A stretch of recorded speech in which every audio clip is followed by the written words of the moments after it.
Je me souviendrai toujours de la prière de cette sœur. Elle avait déjà atteint un certain âge et elle attendait pendant longtemps, depuis longtemps de pouvoir se marier.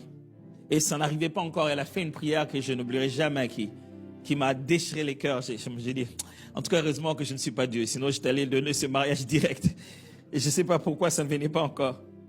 Elle priait, elle disait, Seigneur, toi, peut-être parce que tu es éternel, tu ne vieillis pas. Tu ne sais pas ce que c'est que commencer avec des hauts talons et avec l'âge, les baisser petit à petit. Ah, ça fait... Ça coupe les cœurs. Tu dis, wow, wow, Dieu, est-ce que tu as entendu ça, franchement? C'est quand même trop fort, Seigneur. C'est ce qu'elle dit là. Elle dit, Dieu, tu ne vieillis pas. Tu ne sais pas ce que c'est que les make-up. Waouh. Quand quelqu'un prie comme ça, même toi, tu te dis, par respect, j'arrête de prier un peu. Libérons le canal pour qu'elle passe quand même. Libérons la ligne pour qu'elle a des choses assez sérieuses à dire à Dieu. Ça veut de fois on a l'impression qu'il ne sait pas ça. Et il sait. Il sait ça si bien que la première fois qu'il veut manifester sa puissance, il ne va pas dans la synagogue. Il dit, allons manger dans la fête. Et s'ils n'ont pas de vin, qu'ils viennent me voir. Jésus a dit ceci, allons vivre avec nous. Vous savez ce que la Bible dit, vous savez ce verset-là que nous donnons tout le temps dans l'évangélisation, dans l'Apocalypse.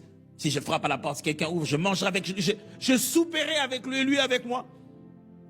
Jésus n'est pas juste venu prier avec toi. L'esprit que tu as reçu, c'est pas juste pour adorer, glorifier Dieu. C'est pour que tu sois dans la joie. Paul dit joie et il dit, je le répète, réjouissez-vous. Dieu sait combien nous avons de besoins sur la terre.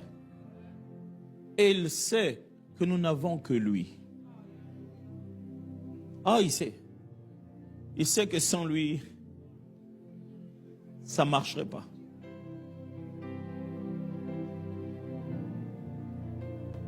Jésus donc, on vient l'appeler.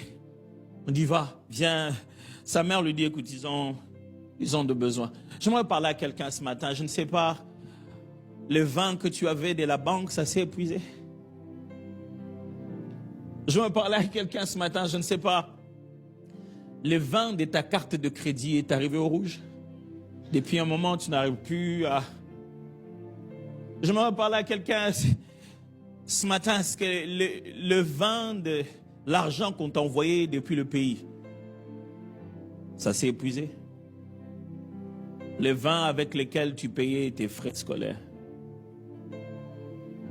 Pire encore, je ne sais pas si je parlerai à quelqu'un d'ici, je prie bien que non. Je parle peut-être à quelqu'un en ligne.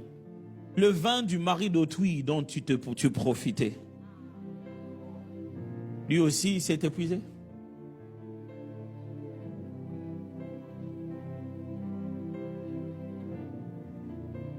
Chez quelqu'un, il n'y a plus de vin. Je ne sais pas, quelqu'un ce matin, le vin de votre couple, tu avais tellement aimé ce mariage, maintenant ça fait 10 ans maintenant que vous êtes ensemble, mais le vin n'a plus le même goût. Ce n'est plus pareil qu'avant. Quelqu'un n'a plus de vin. Jésus, on est venu l'appeler, mais on ne savait pas ce qu'il va faire. Vous imaginez que pour un problème de vin, on va appeler un charpentier? Quel est le rapport de métier? Croyez-moi.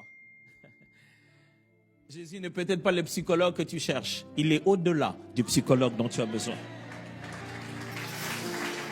C'est ce que je sens.